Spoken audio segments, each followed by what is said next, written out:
Well, good morning. We're going to talk a little bit about a filefish that I had in my tank that really did some serious damage. I had some Aiptasia. They started to get out of hand. I tried a couple of different chemicals, but they really just got too far out of hand for me to deal with that way. So I bought a filefish, put them in the tank. You can see this coral's looking great, nice and healthy. It's a Duncan, beautiful LPS. Here's a nice close-up of it, growing beautifully, but it did have some Aiptasia growing around it, like quite a few of the rocks in the tank. There's a filefish back there on the back right, scoping them out, getting ready to snack on that overnight. So I put the filefish in the tank. You can see he just loved it. He's running around doing what filefish do, and he was eating flake food, pellets, everything. However, once the Aiptasia were gone and he attacked those overnight, this is what he did to that Duncan. You can see the Duncan on the bottom after he tore it up compared to the top picture. He just went after it. And I found this to be true with all LPS corals in the tank little by little, as he did not have Aiptasia to eat at night. And you can see him hunting around the substrate for food, looking for Aiptasia, looking for something to eat, maybe copepods. During the day, I never saw him touch any of the LPS corals. But at night, he came out and he tore into them. So you can see here the Duncan he tore up. He also tore up a torch. He tore up some zoas. He wiped out cloves completely first. However, I saved the Duncan. I put it in an isolation tank, and the flesh is starting to grow back and swell out again. And it's looking more and more healthy every day. The torch in the back, he wiped out 2 heads on the side and retracted it. However, it too is coming back. This is what that torch looked like before he went after it. And after he went after it, he wiped out 2 heads on it. 1 head is still good. 1 might come back. We'll see what happens. So you got to be super careful. These filefish are very effective at what they do, but when you read about them being reef safe with caution, emphasis on caution, because once they're out of Aiptasia, they're going to go after whatever they need to at night. Here's my zoa garden before the filefish. Beautiful zoa garden. I mean, just plush, nice and full. It had some Aiptasia in it. What did he do right after the fact? He went after him.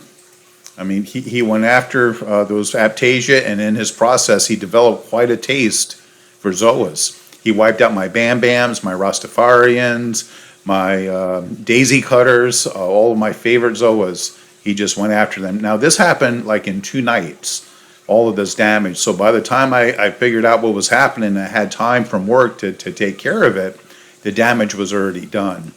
So again, when you have the filefish in there and you notice that your Aiptasia are wiped out, they're under control, you can barely see any at all in your display tank, it's a good idea to get some peppermint shrimp in there and to let the peppermint shrimp do what they do to maintain it. Let's go and take a look at these guys. The peppermint shrimp I get from reefcleaners.org. They have great livestock. It arrives on time and healthy. And I just want to note that there's 2 different types of peppermint shrimp that go after Aiptasia. There is a peppermint shrimp on the top picture that are the most common. You see them in all of your pet stores. However, the red striped peppermint shrimp, which are called Kuykendalls, are way more effective at attacking Aiptasia. They come out and hunt at night. They're very aggressive. They're not shy at all. They'll crawl all over your tank, all over your filter, all over your rock work, the glass, and they will eat the Aiptasia. I think they're much more aggressive. That's probably why they're twice as much money as the standard peppermint shrimp that most people are used to.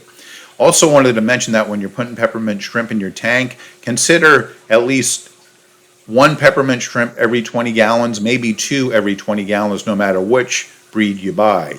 1 or 2 peppermint shrimp in a 60 or 100 gallon tank is not going to do very much. However, 5 or 6 are going to be very effective. You're not going to see them very much during the day. Once in a while when you feed them, they may come out from under a rock and grab some food, run back in. However, at night, when the lights go out, especially the Kuykendall, they're going to come in and they're going to really work over that tank and look for those Aiptasia.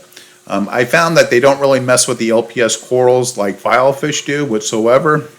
However, they do wipe out those Aiptasia, and you want to make sure you have food for them during the day so that if there's not any Aiptasia for them to eat at night, they don't start picking at your corals. Always a possibility with anything that eats Aiptasia, glass anemones, anything in the coralline sort of, not coralline algae, but coral itself, living coral rocks. are probably susceptible to a predator that's going to eat that live flesh. So, like I said, it's really good. The Aiptasia the Filefish did a good job of wiping out those Aiptasia, but he also did a pretty good job on my LPS once the Aiptasia were gone.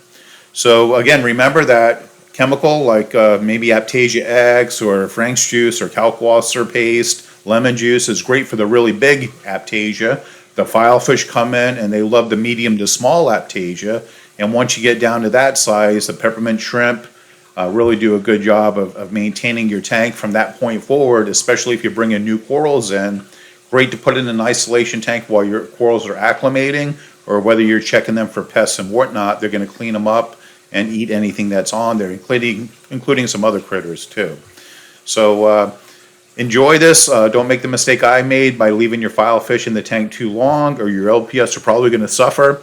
But Filefish, I love them. They do a great job. I think they're a super cool fish. They're chameleons. They change color and pattern along with the rocks that they're working around, so that they have a lot of character, but they're also hungry.